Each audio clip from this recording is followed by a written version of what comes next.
Wir feiern heute einen ganz besonderen Tag, 15 Jahre AHK Slowenien. Fast auf den Tag genau, nämlich im Juni 2006, gab es ein neues Gesetz, auf deren Grundlage wir dann in der Lage waren, die Kammer zu gründen, was dann auch im Oktober 2006 erfolgte, und im Jahr 2007 wurde die Kammer offiziell eröffnet. 15 Jahre, 2 Krisen. Es ging auf und ab in der ganzen Zeit. Ich bin aber stolz, dass wir es schaffen konnten, in dieser Zeit fast 300 Mitglieder zu erreichen, angefangen mit 50 Mitgliedern.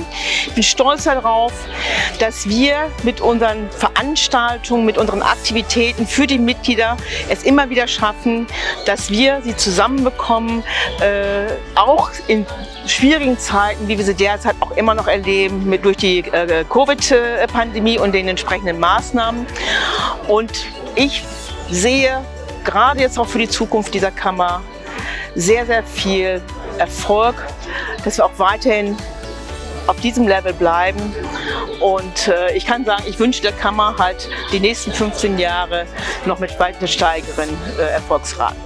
Kot ustanovni član in potem osebno član upravnega odbora v 2 mandatih, lahko rečem, da je zbornica zadovoljila oziroma popolnoma izpolnila moja pričakovanja.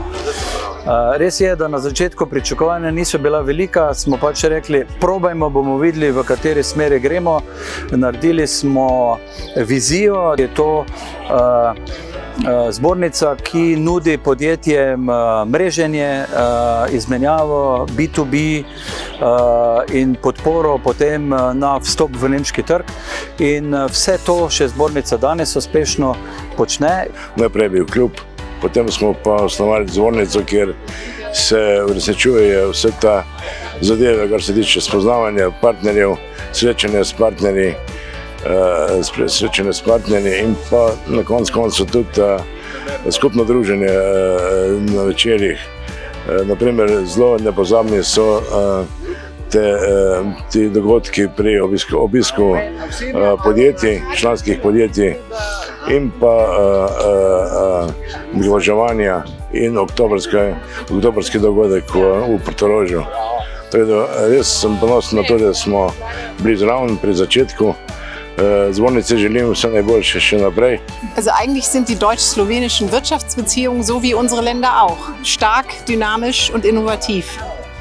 Und wir finden, dass mit der deutsch-slowenischen Handelskammer die Unternehmen den perfekten Partner haben, um erfolgreich in eine gemeinsame Zukunft zu gehen.